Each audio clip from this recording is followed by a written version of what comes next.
Home means something different to everyone. But with Rocket Mortgage, home can mean even more. It can mean a college education, taming your high-interest debt, even a renovation. We've made it easier than ever to use your home equity. That home you worked so hard for, now it can work hard for you. Call 800-4ROCKET or visit rocket.com to find out more. Rocket Mortgage, LLC, licensed in all 50 states, and MLSConsumerAccess.org, number 3030. The Rev and the Rabbi. Entertaining and informative on the Red Apple Podcast Network. Good morning. I'm Rabbi Joseph Potasnik.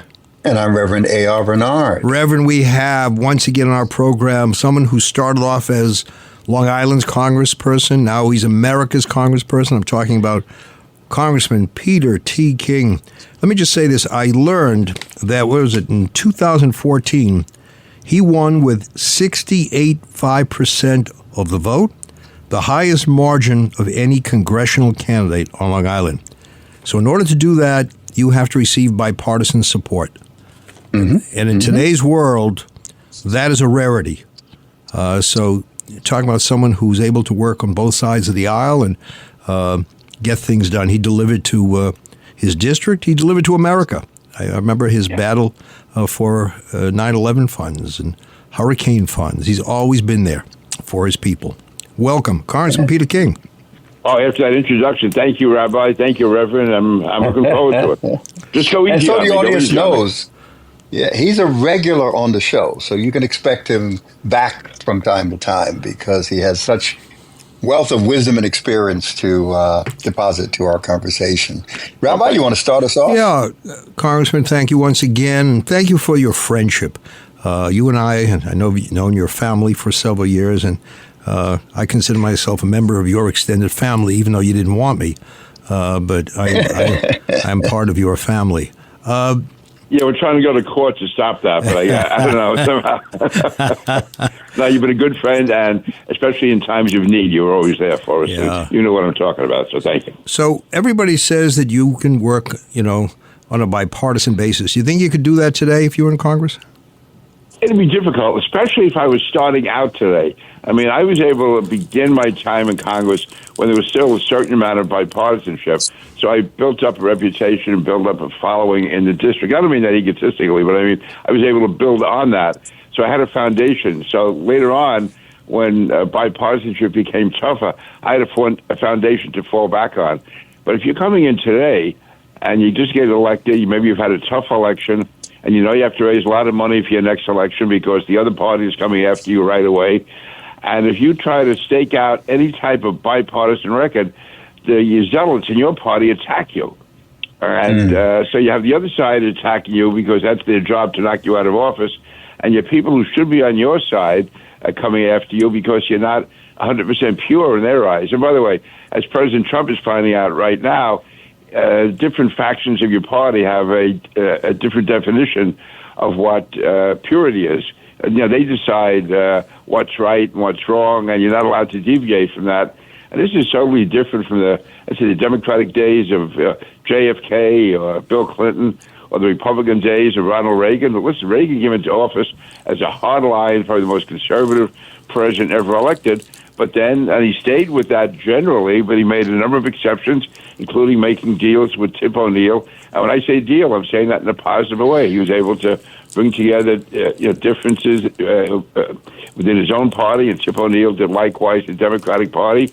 And when they disagreed, it was for the most part amicably. It wasn't that the other side was an enemy. So I guess what I'm saying is it'd be tougher to do it today starting out because you have a hard time building up the foundation over the first two terms because you may not make it past your first term. Yeah. Someone said to me, a legislator in the state, that if a Republican introduces some legislation, you're not going to get Democratic support and vice versa. Yeah, they will actually stay off it. That used to be, that is really something of the last 5, 10, 15 years. Now, there's always, if something big was coming along, you wanted to make sure your party got credit for it if they could.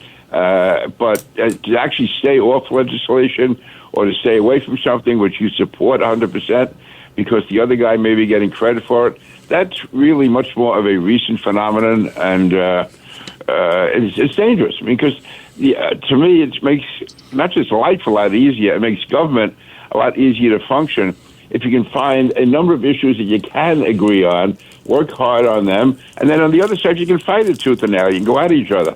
But when you have that base, when you have certain issues that you do agree on, it makes the debate on the other issues more humane, more orderly, more reasonable. It's harder to be calling a person a thief and a crook and a traitor and everything else if you're co-sponsoring 3 or 4 other issues with him. So that's with her. So. And what I find interesting or frustrating is people who say we need more bipartisanship. We have to stand together. But as soon as you do something that's not along the party line, they're like the first ones to turn on you. You're a traitor. What do you like you for? Wow. It sounds like, Congressman, that our representatives are working for their party, not the people. How did we get here? There's any number of reasons. I would say starting off with cable television, where you can pick your own station, which then becomes your universe. You hear what you want to hear. Then you have social media, where, within moments, there can be 10,000 comments coming on your Facebook page, or people attacking you, or some guy putting up on his website how you're a traitor and you're terrible. And it used to be in the past, you relied on your own friends, your own organization to go out and build up support or be ready to take on opposition. But now it can come from so many places. You can be attacked from some guy in California or some guy overseas just typing stuff out about you and accusing you of things. So they can do that like at a moment's notice. You can get suddenly you have 10,000, 15,000 criticisms coming in, and that feeds on itself, and it looks as if the whole world is out to get you, and that discourages your friends, it encourages your opposition. It's just it's a tough way. I use the example. I don't know, maybe I've said this on your show before, but back in 2011, the government was in a shutdown, which is always ridiculous. But anyway, John Boehner and Barack Obama were going to sit down. John was in the Speaker of the House. Barack Obama was the president. And they were trying to work out an overall budget agreement. Now, Republicans have our rule: we will never, ever, no matter what, increase taxes. Democrats have a rule: they will never, ever do anything to affect Social Security. And that's these ironclad rules we've imposed on ourselves. But Boehner and Obama worked out an agreement where Republicans wouldn't raise taxes, but we would allow tax cuts to expire. Same effect, but we can still say we're not raising taxes. Taxes are rising on their own. And then Barack Obama was going to agree that a certain age would be that they would slightly increase the retirement age for Social Security, but it wouldn't affect anyone, I think, over the age of 50. So you would have, if you're in your 40s, you have 20 years to prepare for this increase. And we're talking like 1 month a year, and they agreed on it. And it would have actually saved billions, maybe trillions of dollars over the years. It's certainly hundreds of billions. By the time John Boehner got back to his office, you had people on the right, somehow they found out about attacking Boehner for being a traitor to the Republican cause. President Obama was being attacked by his left wing for selling out senior citizens. And by the end of the day, both of them denied they had ever made a deal. That's... and John Boehner cried. Yeah. Of course. That had been Ronald Reagan and Tip O'Neill. They could have made the agreement, and then whatever they would have to do, they would be able to strong arm or convince or politely ask members of their party to stand behind that deal, and they would get it through. They would make sure they were able to put together a majority of votes to get it through. Today, no one has that power to really control the votes. In some ways, Donald Trump does. It's sort of more... I was just going to say that, yeah. Mm-hmm. Yeah, and it's not with any... Not that he's any legislative tactician or anything. It's just that he right now has a hold on, let's say, a solid 51% of Republican voters. Probably the best way I can describe it. That with his social media, with his MAGA support, he can certainly arrange, in most cases, to get 51% to come out and vote against you in a primary. Even if it's not 51% of the party, he will get the activists. They can come out against you. And to some extent, Bernie Sanders is building up that kind of support. Bernie Sanders, AOC, within the Democrat Party. It's nowhere near as the power that Trump has right now, but it makes it difficult. It really does. And right now we're going to see it in Congress, where the Republicans from the northeastern states have said that they only voted for the budget bill coming out of the big bad beautiful bill, whatever it's called, coming out of the House, because the SALT, that's the reduction, income tax reduction for state and local income taxes, that will be increased to up to $40,000 deduction. And that's the only reason they voted for it. That promise was made to them. Now in the Senate, they're threatening to knock that out because there's no love for New York and New Jersey among Senate Republicans from other parts of the country. So now these guys are going to be on the spot. In New York, that is an absolutely essential. You have to be for increasing the SALT deduction. But on the other hand, that can be a treason with your own party. So they have to really decide how they handle this going forward, because if they vote for it and stick with the party, they could well lose the next election. And if they lose the next election and we lose the New York Republicans lose the whole House. We're going to take a break here, Congressman. We're going to come back with you, more of the Rev and the Rabbi. The Rev and the Rabbi on the Red Apple Podcast Network. So, you just started using LinkedIn Premium. Now what? Well, on your premium company page, you noticed around 7.5 times more page engagement and 5 times more page views. Well done. And now, new clients are messaging you.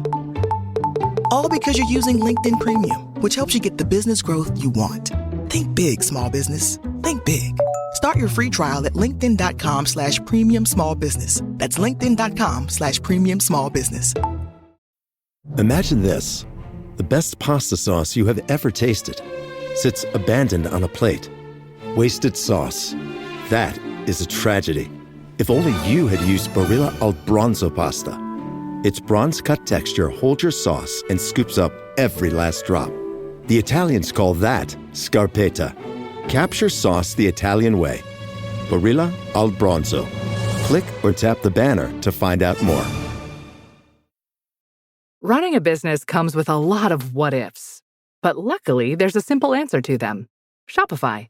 It's the commerce platform behind millions of businesses, including Thrive Cosmetics and Momofuku. And it'll help you with everything you need. From website design and marketing to boosting sales and expanding operations, Shopify can get the job done and make your dream a reality. Turn those what-ifs into... Sign up for your $1 per month trial at shopify.com/special offer.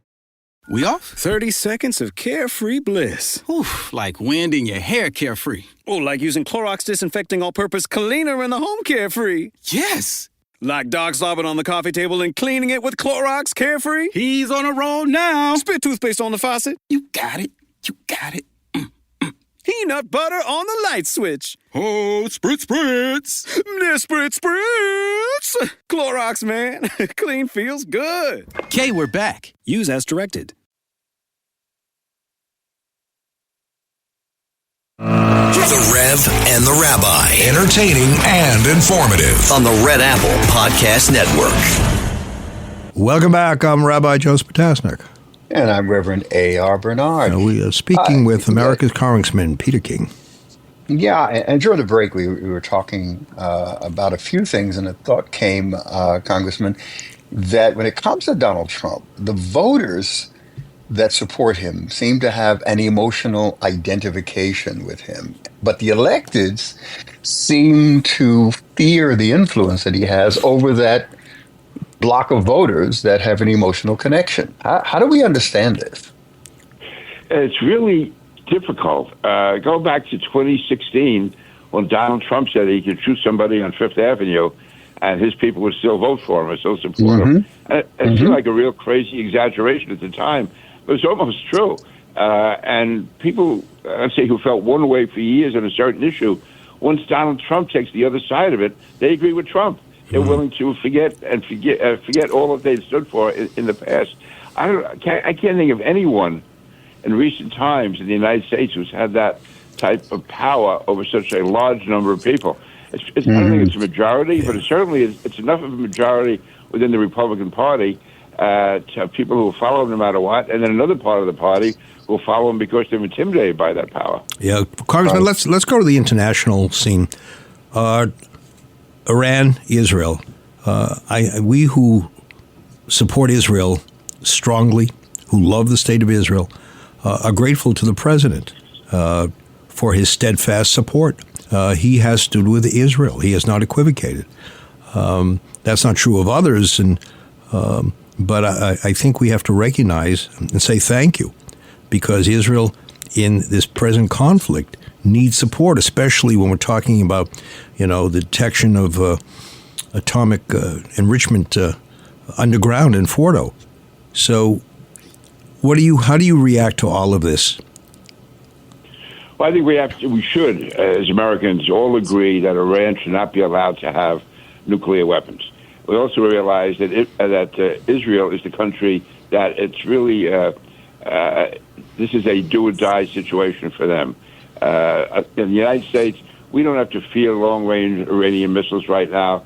It's definitely in our interest to stop them from becoming a nuclear power.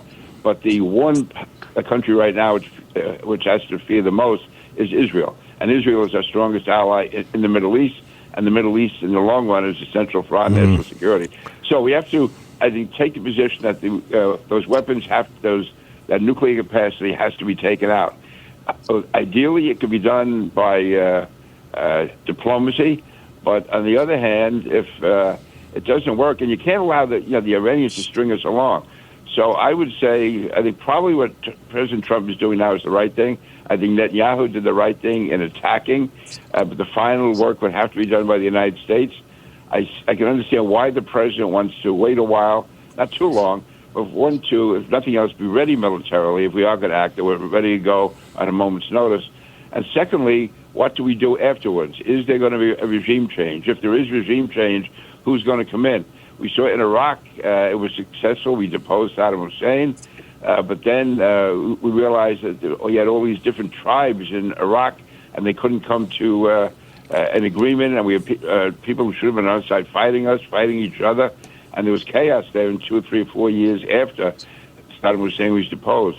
So these are all things that he has to factor in. But I have no patience for people like Tucker Carlson, who somehow think that Israel has a strange hold over I'm glad you raised that. Yeah. I'm glad you raised that. That are dangerous. I can, right now, if you ask me, I would say we probably will have to take military action.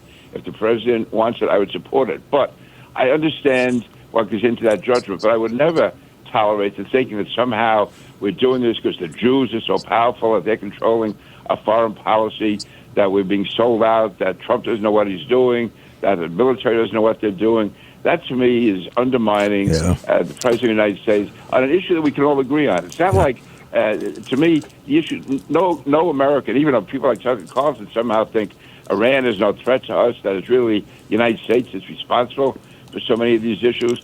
And also, and here's where I would disagree with President Trump, all this talk of America first. To me, America first was discredited in 1939, 1940, and 1941. We realized you cannot live just by ourselves. Whether you like other countries or not, you have to realize, and like even, I don't know who, one of these top isolationists today, it sounded like Chamberlain. Why should we get involved in a faraway war? That's exactly what Chamberlain said in England when the Nazis attacked Czechoslovakia, and what Americans were saying over here. That's their problem. The world is so small today, a problem anywhere becomes our potential problem. And look at what Israel has been able to do. It's degraded Hamas. It's taken out Hezbollah, right? It's changed the chairs in Syria. It has exhibited to the world many of the deficiencies in Iran, the weaknesses in Iran. I mean, Israel has done the world a favor in exposing who the tyrants are and ridding the world of many of these tyrants. What do you say to Rabbi, to those who see it as aggression? I think defending your life, protecting your country is not an act of aggression. What we did in World War II, to me, was not an act of aggression. going after those who want to destroy you? I mean, what do you have to wait till they destroy so many of your people, then you go after them? I think people have to really salute Israel for what it's done here. And I just don't know. And I don't understand, Tucker Carlson, what are his credentials? How does he, evaluate who is a friend and who's an enemy? On what basis is that? That raises another important question, Rabbi, and I'd love, Congressman, for you to weigh in on this, because he did ask Ted Cruz in that exchange between he and Cruz why Ted Cruz, Senator Cruz, supported Israel. And I don't think he gave a great answer. And what do you think about that? To me, I support Israel because, let me put it first in crude terms, they're doing our dirty work in the Middle East.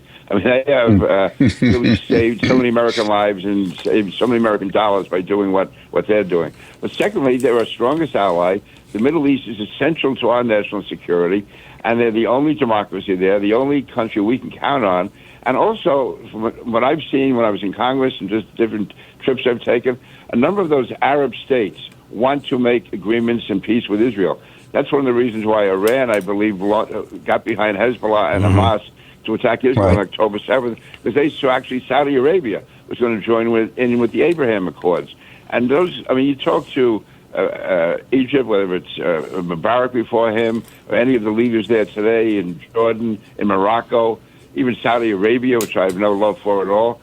But those countries, they realize, if nothing else for pragmatic reasons, Israel is going to be there to stay. They want Israel to be there. They can rely on Israel. I mean, Israel and Egypt, who would have thought 35, 40 years ago, let's say 40 years ago, that 45 years ago, that Israel and Egypt could ever work together? So ever since they've made their agreements, for the most part, both sides have held to those agreements. Egypt knows that Israel is a valuable neighbor to have. Israel knows that it doesn't want to be going to war with Egypt, which probably is, like, if nothing else, the titular head of the Arab states. And they realize that. But Iran is the one who can undercut all that, and they can terrorize the other nations. So that's why I would say secretly, most of these nations, either openly or secretly, even the Arab states, are behind Israel. See, Rabbi, that's the kind of answer that's necessary. Yeah. Political and moral solidarity with the United States as a place in the Middle East is very, very important. I think Cruz wasn't ready for that question. Well, you see that Iran often proclaims death to Israel and death to America. They link the two together. Right. Israel is the small Satan, America is the big Satan.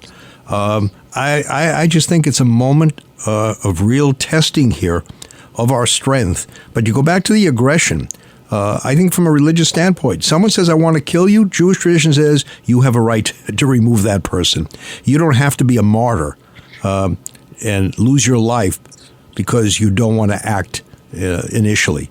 So I think also, Israel... the reality is that the October 7th attacks, that was orchestrated by Iran. They control Hamas, they control Hezbollah. But also, another thing we have to take into account here, there's no such thing as an easy war. If we get involved in this, I think we probably will have to. Right here in New York, there are Hezbollah operatives who have been here for years, ready to strike. So if Iran could well call them into action, we could see terrorist attacks around here. But to me, if we're constantly afraid of that, all we're doing is putting off the inevitable. Because if Iran is capable of doing that now, before they have the nuclear weapon, think how much more capable it will be when they have nuclear weapons. Peter King, we are honored to have you with us and look forward to future conversations. All right, Congressman King, thank you. Stay tuned for more right here on Red Apple Radio Networks. The Rev and the Rabbi on the Red Apple Podcast Network. Choice Hotels get you more for your money so you can maximize any road trip. And as your vacation maximizationer, I'm going to make sure you hear the maximum sizzle of Comfort Inn's free hot breakfast. Let's get real close. Maximum apple. Now that's fresh crispimization. Maximum waffle. Hear that crunch. And that's maximum coffee. Oh yeah, that's the pour I'm talking about. Breakfast maximized before hitting the road. Check into more. Book direct at choicehotels.com. Parents of tweens, if you're familiar with far-off drop-offs... Dad, stop, right here. Or get DMs about what's for dinner, You may be experiencing tween milestones. For your son or daughter, these can start at age 9. HPV vaccination, a type of cancer prevention against certain HPV-related cancers, can start then too. For most, HPV clears on its own. But for those who don't clear the virus, it can cause certain cancers later in life. Embrace this phase. Help protect them in the next. Ask their doctor today about HPV vaccination. Brought to you by Merck. Your burger is served. And this is our finest Pepsi Zero Sugar. Its sweet profile perfectly balances the savory notes of your burger. That is one perfect combination. Burgers deserve Pepsi. America's beverage companies are investing in America. We're American companies, making American products with American workers in America's hometowns. We're local bottlers and manufacturers, operating in all 50 states, employing more than 275,000 Americans in good-paying jobs, delivering for the nation, because we believe in the promise of America and the people who make it great. Learn more at wedeliverforamerica.org. Paid for by the American Beverage Association.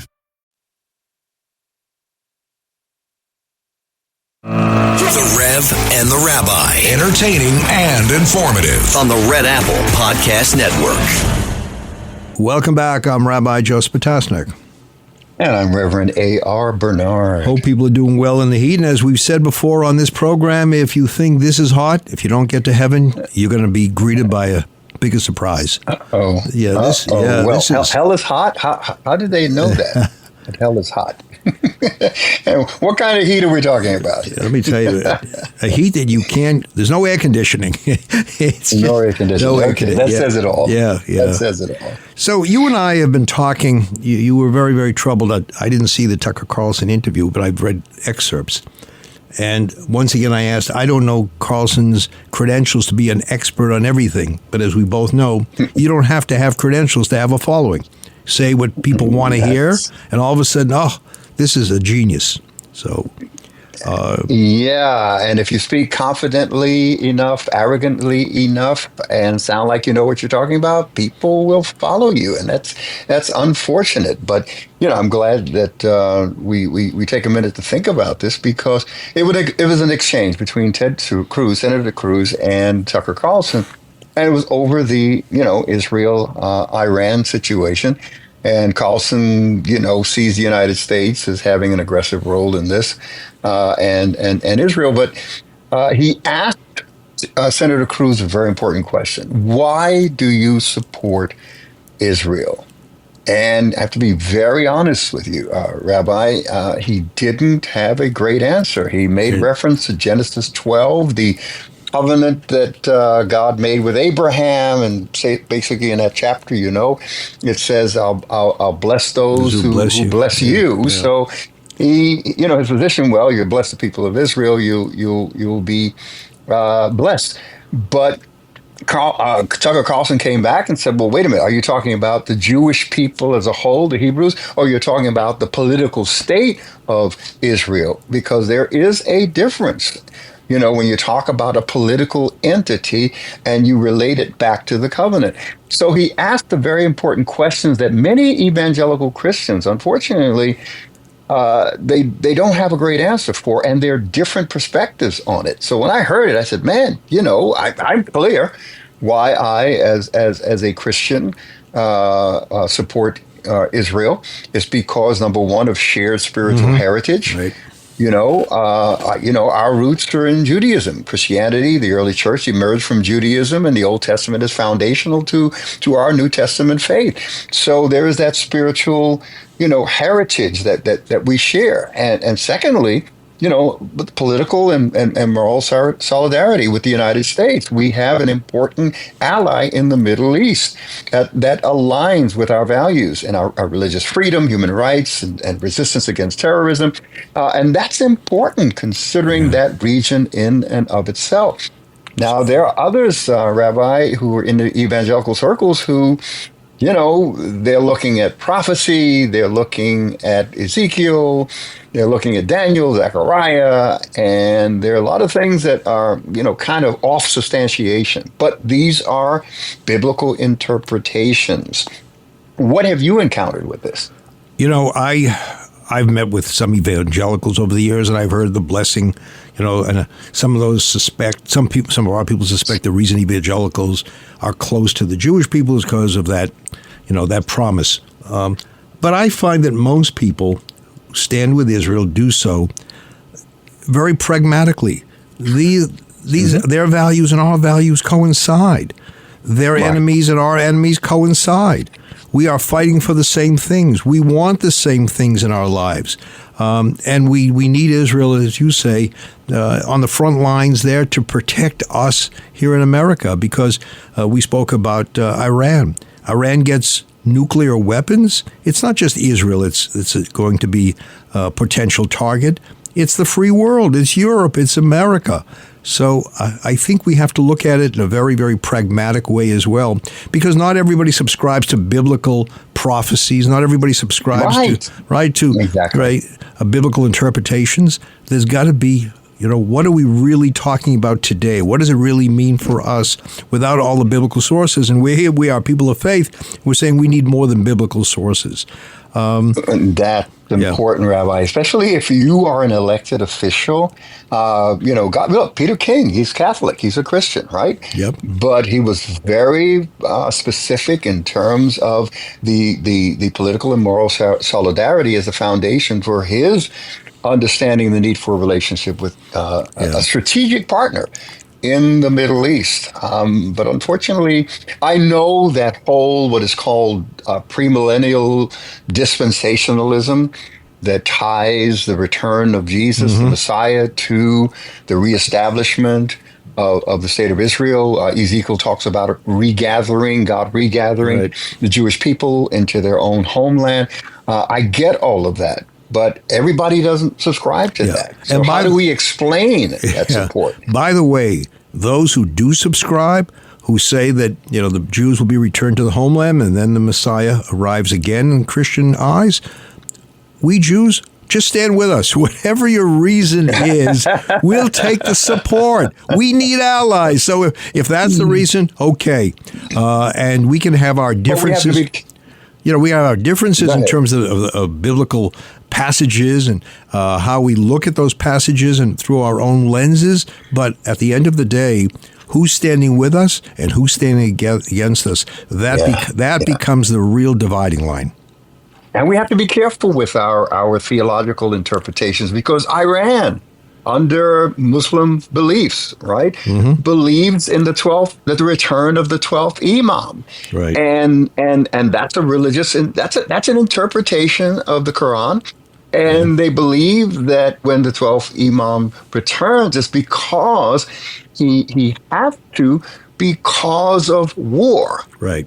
So there's this notion that it's okay. Iran, it's okay for Iran to create a conflict because spiritually, religiously, it's going to usher in a new world. Yeah, what a sad commentary that destroying innocent lives is somehow compatible with some biblical interpretation. By the way, Tucker Carlson is also the one who blamed Ukraine for its attack on Russia. So he has his own slanted view of things, but once again, I don't think we have to look to Tucker Carlson for some kind of expert presentation. I think he's looking for attention. Unfortunately, he gets it, but many of us will continue to just ignore him or refute him. I want to talk to you before we got about 4 minutes left. We have a mayoral election coming up in New York, a very heated one. And so far, I see the returns, the people who have voted, early voting, is extremely high. Double of last time. People want to participate. And I've heard some say, look, I'm not crazy about the candidates. I'll pick the one that I don't hate the most. But whatever it is, there is a real concern in this election, and one of the reasons is because you have a candidate, Zohran Mamdani, who says Mamdani, who says that Israel, doesn't have a right to be a Jewish state. It can be a state, and however that's defined in his eyes. You can have all the other Muslim states, but you can't have a Jewish state. Who believes in BDS, against Israel. He doesn't believe in BDS against any other country. It's always just Israel. And people are worried because that kind of, leadership, a mayor in New York City, where you have the second largest Jewish population in the world, having that kind of mentality, that to us is very threatening. Right. And he's trying to explain his way out of it, that's not true. But I do understand the question of to what degree does the Jewish faith and religion and religious beliefs and biblical interpretations influence the state of Israel in terms of its government and how it runs things. Many people don't realize that Israel is rapidly becoming a pluralistic society, correct? It's not just, Jews who are subscribing to Judaism. Yeah. You have Muslims. I was talking the other day to the vice president of Tel Aviv University, and he's talking about, a very, very significant percentage of students are Arab Muslims.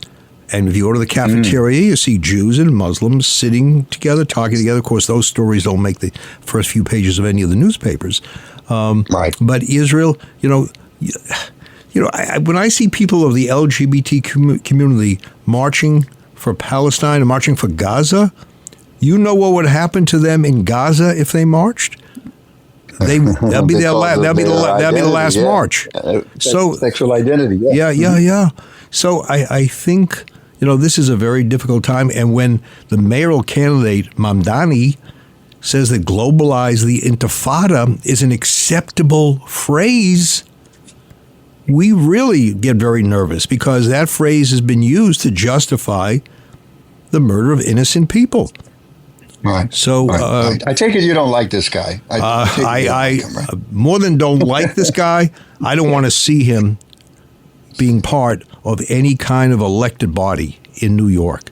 We can have differences, but he crossed the line with the kind of statements he's made and the explanations he's given for those statements. So hopefully we'll have the right results and we'll move on.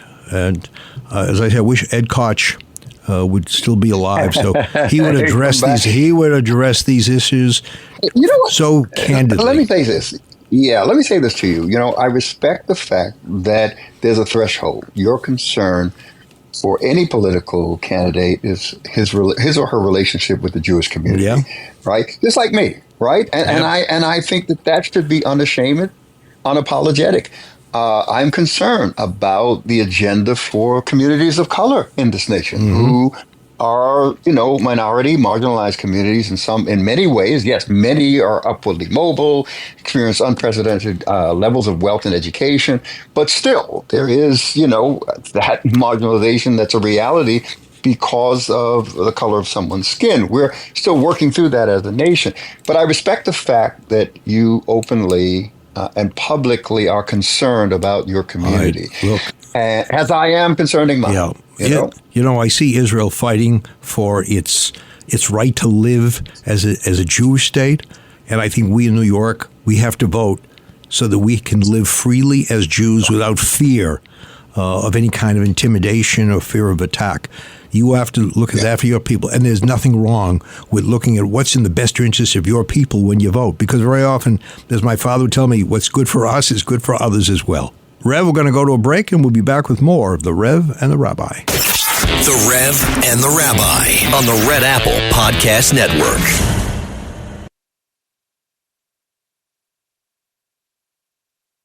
In golf, precision is everything, on and off the course. PGA of America chose advanced 5G solutions from T-Mobile for Business for smooth operations and seamless transactions. Together, we enhance ticketing and concessions for better fan experiences from gate to green. This is pro-level efficiency. This is PGA of America with T-Mobile for Business. Take your business further at T-Mobile.com/now. This episode is brought to you by Amazon Business.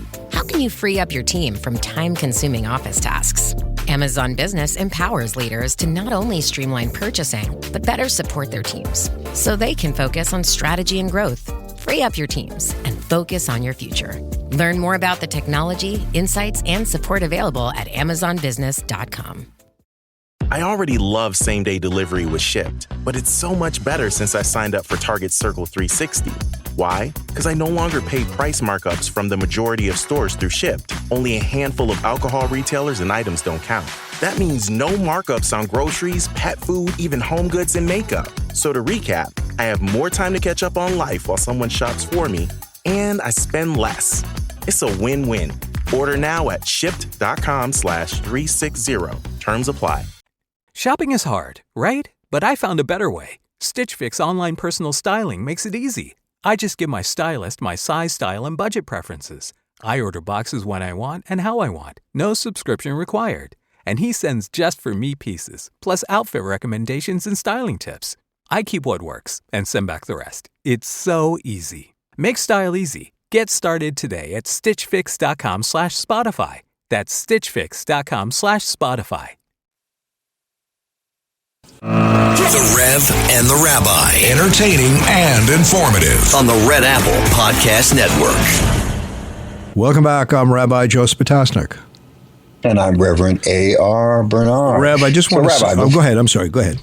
I was just going to say, before we wrap up the mayoral election conversation in this episode, this coming Tuesday, the 24th, will be the Democratic primary. Right. So whoever wins, and I know you don't want Mondani to win, but whoever wins goes on, and they'll be facing Mayor Eric Adams, who's running as an independent, right? Yeah, there'll be other candidates there as well. You have the Republican candidate, I guess, Curtis Lee White, will be in the mix. Right. Mm-hmm. So look, it's going to be interesting. And people have to vote it. As we often say, don't complain if you didn't vote. Exactly. Complain if you participate. If you're if you're a spectator and not an active participant, we don't want to hear the complaint about the result. You have no right to complain. Exactly. Right. So, Rev, what I want to say to you is, we've talked about anti-Semitism, almost indefinitely. And one of the things I was telling colleagues the other day, I went to the ordination ceremony of female rabbis at the Yeshiva Ma'arat. These are women in the Orthodox world who are participating in a meaningful way in leadership. They give themselves titles Rabbah, Rabbanit, not rabbi, because they separate roles, male and female. And I said to people who attended, as well as others who couldn't attend, that's a response to anti-Semitism. When we have weddings and namings and kids going off to Birthright Israel and going off to Jewish camps, day schools, Hebrew schools, that's a response to anti-Semitism. The best response to anti-Semitism is Semitism, right? We can't just totally be focused on those who hate us. We have to be focused on what we do to love our own traditions. And I think that's where our attention also has to be. I respect that, Rabbi. And too often we're accused of being ethnocentric if we do have a primary concern for our own community. We get it in the black community, where, if you're too pro-black, I guess, or pro-people of color, that's a problem. If you're too pro-Jewish, that's a problem for you, correct? Well, in the eyes of some, there are those who feel, oh, my God, too Jewish. Too Jewish. You're too black. And by the way, there's another thing that I hear today, too rich. The billionaire, he's a billionaire. Well, many of those billionaires gave jobs to people and do give jobs to people and contribute to a host of causes that benefit a lot of people. And yet there's a stigma attached to being a successful business person, having money. Well, in our business, if we are too rich, something's wrong. We're stealing. We're doing something wrong. We're fleecing the sheep. If our house is too big, if we drive a nice car, and for whatever reason, we're accused of exploiting the people. I do think, and this is me personally, and I'm careful not to, pass on my personal consecration in terms of my faith and my position. But I do believe that men like us in positions that we hold should reflect a moderation. When we are, as clergy, in the extremes of wealth or the extremes of poverty, it's a problem. It's a problem. I think we should be a model of moderation, a model of human flourishing to our flock, to those who follow us. What say you? Well, and it's interesting, the numerical value, we often take letters in Hebrew and give them numerical value. The numerical value of the word for money and the numerical value of the word for ladder, the same. Because money is like that ladder. That's why we refer to a person who's affluent as a person of means. Not a person of ends, but a person of means. Because you're blessed, right? With the opportunity of helping others. That's why we subscribe to tithing. You have a responsibility to give back. If you're fortunate enough to have, then see to it that those who don't have a little bit more. But you're not to be demeaned because you have. I hear some of the language today in the election. Well, we got to tax the billionaires. Really? You want to lose more? You want to lose more to another state? You want to see another, an increased exodus? Where do you think you're going to get this money from? So I think we got to be a little more intelligent and insightful when we look at some of the statements that are made that really, at the end of the day, they're without substantiation. But they sound good to many. Oh, go after those rich people. They're the ones exploiting us. And it plays. And it's just not right. Well, look, I'm a compassionate capitalist. I do not believe I like that I should be punished if I'm willing to work hard and do everything I can to work within the system. Look, the reality is that the systems of this world are broken, and but they work on some levels. And the idea is to understand how these systems work and get them to work for you. There's nothing wrong with that. I believe in that wholeheartedly. I am concerned when systems are specifically designed to marginalize or prohibit certain groups of people. That's a problem, right? And that's our problem, not just your problem. That's our problem collectively, where we have a responsibility and say, what are we doing to help those who are denied some of the opportunities that we have? So I think that, and that's what religion says. Don't wait for the person to fall down before you help. Prevent that person from falling down.